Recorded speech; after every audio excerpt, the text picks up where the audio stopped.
After 2 decades, we say goodbye to Hulu. The Rings of Power can't be canceled, becoming a cautionary tale about buying and ruining IP. Vintage game book publisher Bitmap Books is embroiled in a cancellation controversy. And the indie author behind the Orc City memes makes the case for why you should be ashamed to be a book pirate. This is the Marks on Media News Roundup. Let's get into it. Marks on Media. Disney is officially shutting down Hulu after 20 years. Geekspin reports Hulu's long run as an independent streaming service is coming to an end. Disney announced that by 2026, Hulu will fully be absorbed into Disney Plus, beginning a phased transition starting October 8th. In international markets, Hulu will replace the Star brand as Disney's hub for adult-oriented programming, while US subscribers will start to see deeper Hulu integration within the Disney Plus app. Disney, which gained full control of Hulu earlier this year after buying out Comcast's stake, said that the goal is to create a single unified platform for both Disney and Hulu content under one roof. Though the standalone app will vanish, the Hulu name will live on through the rebranded Hulu on Disney Plus offering. The merger comes alongside another round of price hikes across Disney's streaming portfolio. Starting October 21st, Disney Plus with ads will rise to $11.99 per month, while its ad-free plan will increase to $19. Hulu's ad-supported tier will also cost $11.99, with the ad-free version holding at $18.99. Hulu Plus Live TV with ads will jump to $90 per month, and ESPN Select, formerly ESPN Plus, will increase to $12.99. Disney says that the new pricing reflects expanded content and continued investment in original programming. The consolidation marks a major shift in the company's streaming strategy, moving away from multiple separate brands towards a single, globally recognizable platform designed to streamline user experiences and strengthen Disney's position in the increasingly competitive streaming market. I think this is all because Disney Plus just didn't have enough value to bring in that many users, so they're co-opting Hulu and anime. Pretty sad if you ask me, and I'm sick of these constant price hikes. But let me know what you think about all of this down in the comment section.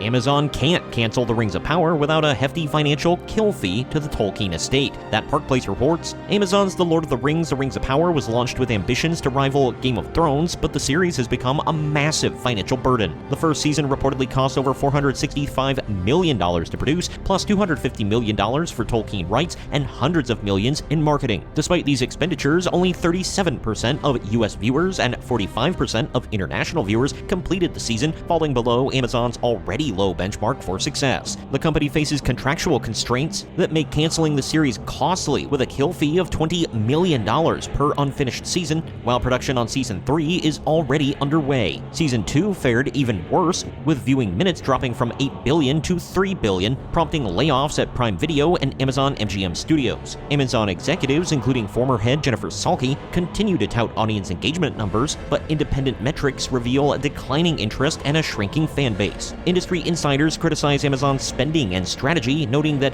mid-budget shows like Fallout and Reacher outperform Rings of Power despite far smaller budgets. The series has monopolized Amazon's resources, preventing other potential hits from being developed. Once envisioned as the crown jewel of streaming, The Rings of Power is now widely regarded as a cautionary tale in corporate access, highlighting that massive spending cannot guarantee cultural impact or audience engagement. Amazon effed around and is finding out they did a stupid, terrible thing. The Tolkien estate is just sucking their relative's legacy dry, and now we, the Lord of the Rings fans, have to suffer knowing this slop exists in the ether. Great. Let me know your thoughts on all of this down in the comment section.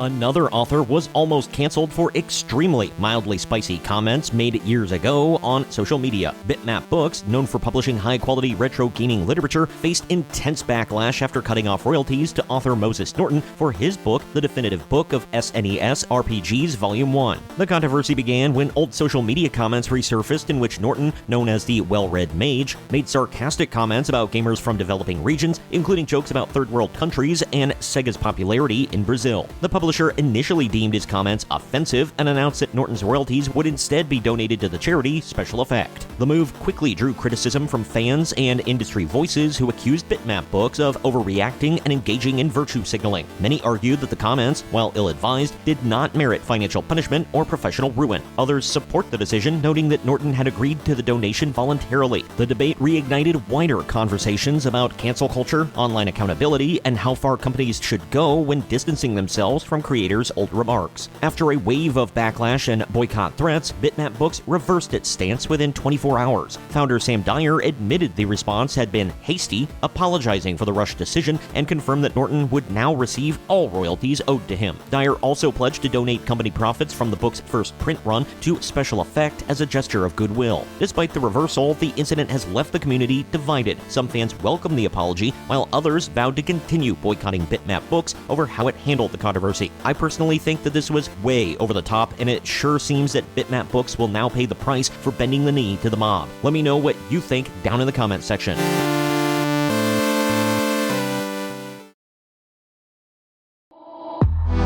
In his Substack article, author John A. Douglas criticizes what he calls the toxic culture of the online writing community. Douglas focuses on a recent controversy involving the BookTWT Discord moderator's stance on book piracy. BookTWT, a large X-based community for writers and readers, stated that while members should not share direct links to pirated material, they would not judge anyone for how they access books, including through piracy, citing affordability and accessibility issues. Douglas views this as a dangerous normalization of theft disguised as inclusivity, and accuses the community of moral hypocrisy for condoning illegal activity while claiming to promote fairness and compassion. Douglas argues that this pro-piracy attitude stems from the dominance of left-wing ideology and online literature circles. He paints the writing community as a collection of socialist-minded individuals who rail against capitalism yet depend on it for their livelihoods. According to Douglas, these groups use moral relativism to justify unethical behavior such as stealing books or shoplifting, while simultaneously pushing identity-driven content that he believes has eroded literary quality. He mocks the argument that piracy is necessary for poor readers, calling it a lie propagated by entitled individuals who often have the means to buy books but prefer not to. Ultimately, Douglas calls for readers and authors to reject the moral framing of those who justify theft in the name of accessibility. He contends that even if piracy has minimal impact on independent authors, it is still ethically wrong and undermines creators' hard work. Instead of supporting piracy, he urges readers to take advantage of legitimate free book resources such as Baen Books' free library. Douglas reaffirms his commitment to financially supporting indie writers and warns against the starving artist mindset, advocating instead that authors should unapologetically seek fair compensation for their work. Personally, I couldn't agree more. There's no reason that authors should have to work for free just because of love of the game. That's all BS. But let me know how you think and feel about these issues down in the comment section.